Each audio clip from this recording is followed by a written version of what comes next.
నమస్కారం. వేదముద్ర న్యూమరాలజీకి స్వాగతం. ఇల్లు కట్టి చూడు, పెళ్లి చేసి చూడు అని అంటారు. నిజంగా ఈ రోజుల్లో పెళ్లి చేయడమే ఈజీనేమో. ఎందుకనంటే గనక ఈవెంట్ మేనేజ్‌మెంట్ వాళ్ళున్నారు. ఎలాగో అలాగా అందరం కలిసి ఒక చెయ్యి వేసుకొని చేసేసుకోవచ్చు పెళ్లి. కానీ ఇల్లు కట్టడం అనేది చాలా కష్టం అని చెప్పాలి. నిజంగా మేము చేసిన మిస్టేక్ ఏంటంటే లిఫ్ట్ విషయంగా మేము చాలా పెద్ద మిస్టేక్ చేశాము. ఈ లిఫ్ట్ విషయంలో అని చెప్పొచ్చనమాట. ఆహ్, అంటే అసలు తెలిసి తెలియకుండా లిఫ్ట్ ఎవరు కన్‌స్ట్రక్షన్ చేస్తాము అనంటే వాళ్ళకిచ్చేయడము. చేసిన వాళ్ళు కూడా ఏం చెప్పారు అనంటే, ఆ కంపెనీ వాళ్ళు ఏం చెప్పారంటే, మీరు మామూలుగా ఇట్లాంటి రేకులు మనకి అల్యూమినియం రేకులుంటాయి గదా! ఇట్లా చాలా అంటే చాలా స్ట్రాంగుంటాయి. ఇప్పుడు నేను చూడండి ఇట్లా ఒంపితే ఇట్లా చాలా గట్టిగా ఒంపితే కూడా ఇంత స్ట్రాంగుంటాయండి. మీకేం ప్రాబ్లమ్ ఉండదు. అల్యూమినియం గాబట్టి జంగ్ బట్టడం అదంతా ఉండదు. ఐరన్ అయితే ప్రాబ్లమ్ కానీ అల్యూమినియంకి ఏ ప్రాబ్లమ్ ఉండదు. మీరు అల్యూమినియంతో ఈ స్ట్రక్చర్ అంతా గూడా అల్యూమినియంతో వేసుకోవచ్చు.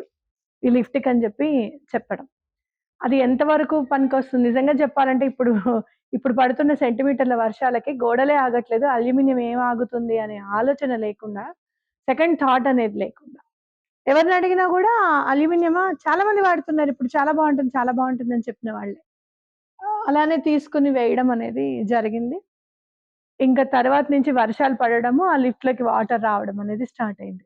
చాలా ప్రధానంగా ఇక్కడ భగవంతుడు మనకి హెల్ప్ చేసింది ఏంటి అనంటే, ఎవరికీ షాక్ కొట్టకుండా ఉండడం అన్నమాట. ఆ వాటర్ అనేది ఆ లిఫ్ట్‌లోకి వెళ్ళిపోవడము, ఆహ్, ఆ మోటార్‌లోకి వెళ్ళడము, అదంతా ఒక ప్రాబ్లమ్ క్రియేట్ అయిందని చెప్పుకోవచ్చు. అది మళ్ళీ కంపెనీకి వెళ్ళడము, వాళ్ళు మేము గ్యారంటీ ఇవ్వము అని చెప్పడం. ఇదంతా కాదు అని చెప్పి మళ్ళీ ఆ స్ట్రక్చర్‌నంతా తీసేసి మళ్ళీ మనం ఇట్లా సిమెంట్ స్ట్రక్చర్ అంతా వేయించుకుంటున్నాం అనమాట.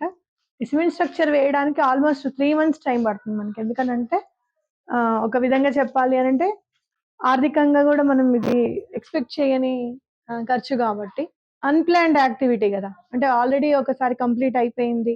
కంప్లీట్ చేయాలి అని దానికోసం పెట్టిన డబ్బే కాకుండా మళ్ళీ కొత్తగా ఇన్వెస్ట్‌మెంట్ చేయడం.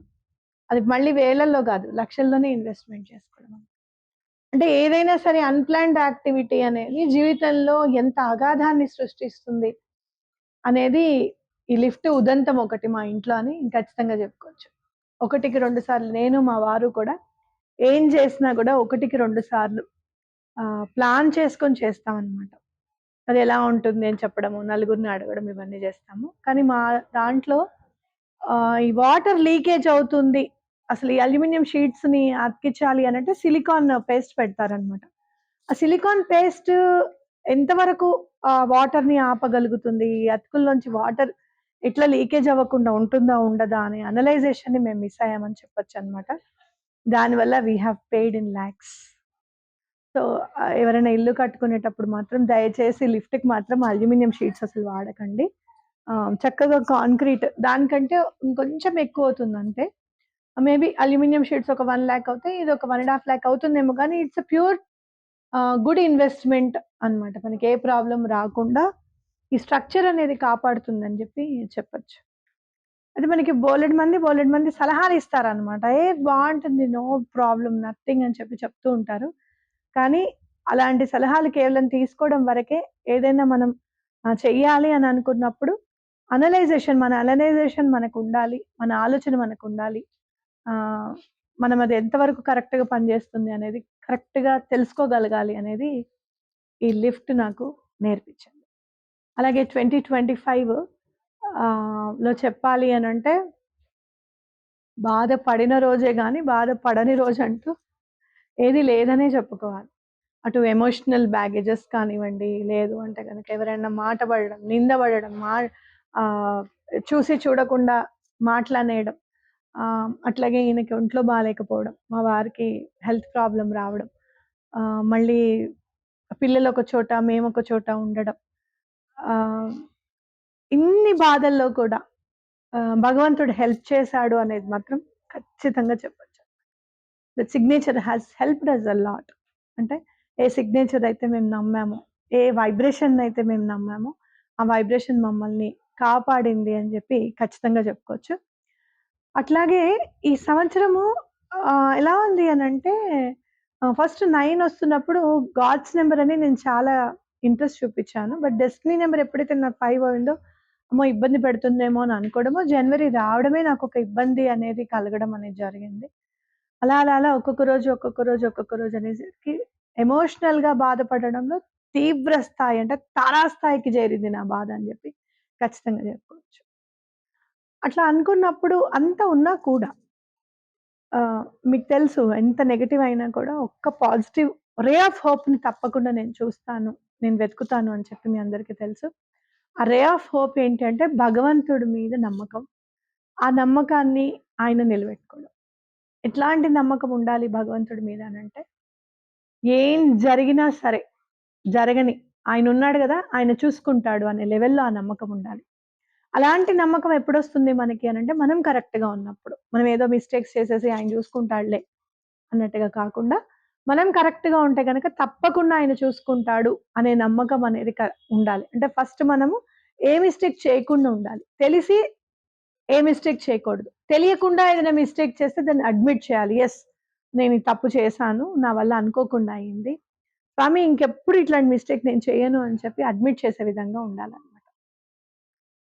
అండ్ ఇంకొకటి ఈ సంవత్సరము భగవంతుడు చూడడం జరిగింది. ఎప్పుడైతే నేను ఏ పని చేసినా నేను కరెక్ట్‌గా చేస్తాను. భగవంతుడు హర్షిస్తాడు, హెల్ప్ చేస్తాడు అని చెప్పినప్పుడు అది ఖచ్చితంగా భగవంతుడు ఎలా హెల్ప్ చేస్తాడనేది వినిపించింది. అండ్ మోర్ ఓవర్ ఇంకొకటి నింద.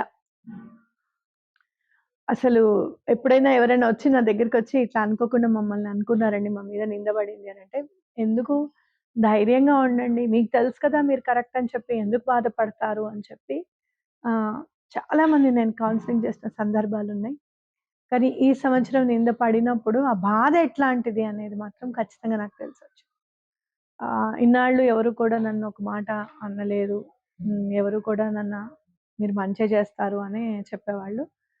కానీ ఈ సంవత్సరం ఆ బాధను గూడా రుచి చూపించిందని చెప్పొచ్చు.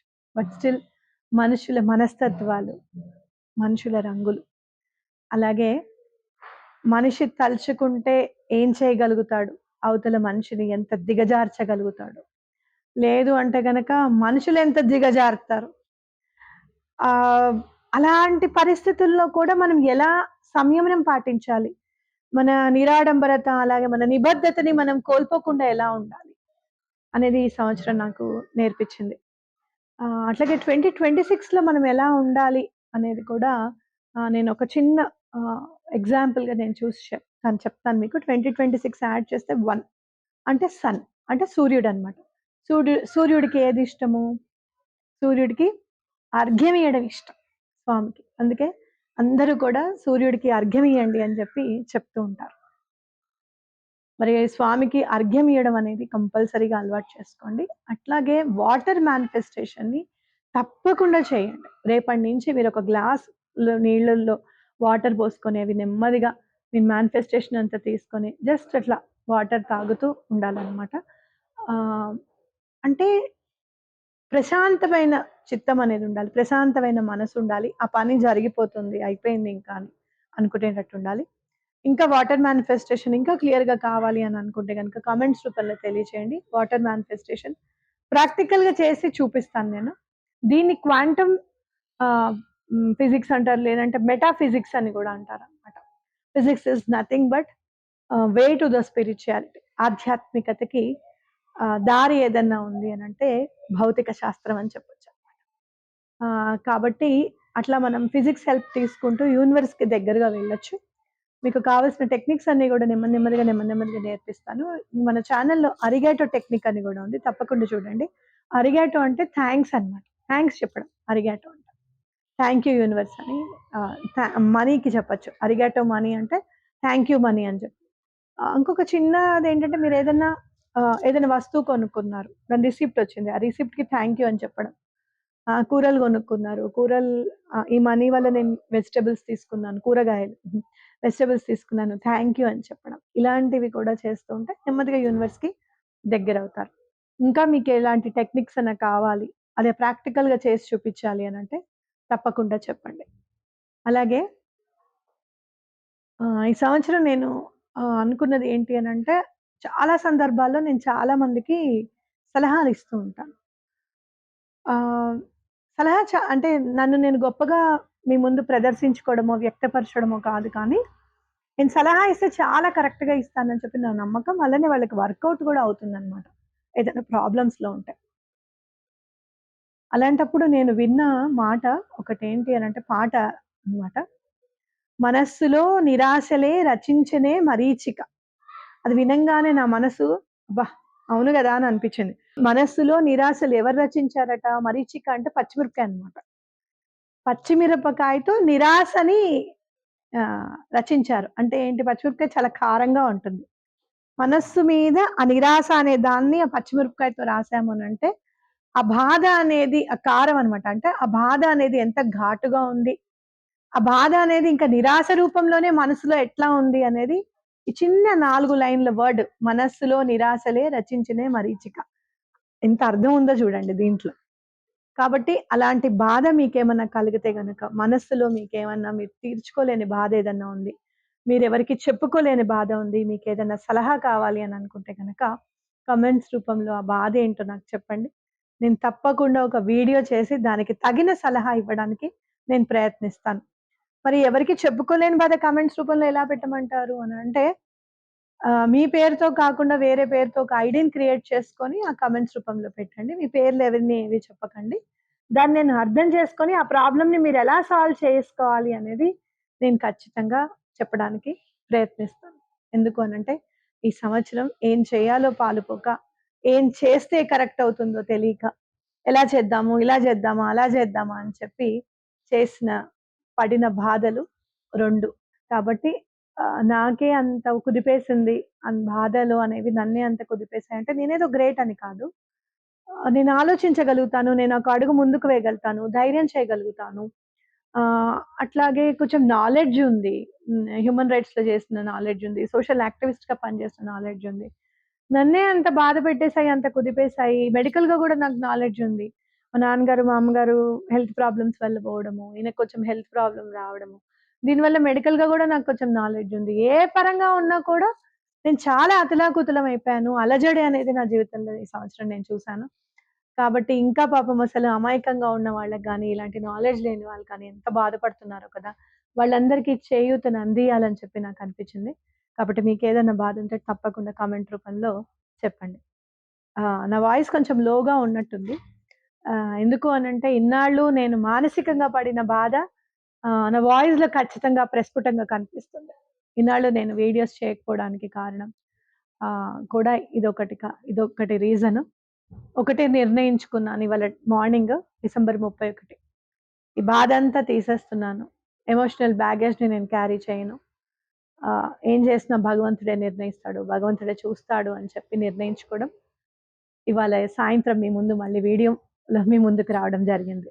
మరి మిగతా ఛానెల్స్‌లో చేస్తున్నారు గదా! అంటే అది జాబు. ఇది కంపల్సరీ గాదు గదా! ఇది ఓన్ ఛానెల్ గాబట్టి నన్నెవరు అడిగేవాళ్ళు లేరు. కాబట్టి చేయలేదు. బట్ మీకు ఇంకా మరింత మానసికంగా దగ్గరవ్వడానికి మాత్రం వేదముద్ర న్యూమరాలజీ ఛానల్ ద్వారా నేను తప్పకుండా అందుబాటులో ఉంటానని జెప్పి ఖచ్చితంగా జెప్పుకోవచ్చు. మీకెలాంటి టెక్నిక్స్ కావాలన్నా, ఎలాంటి సలహాలు, సూచనలు కావాలన్నా గూడా తప్పకుండా సంప్రదించండి. ఉంటాను. మీ స్రవంతి. నమస్తే.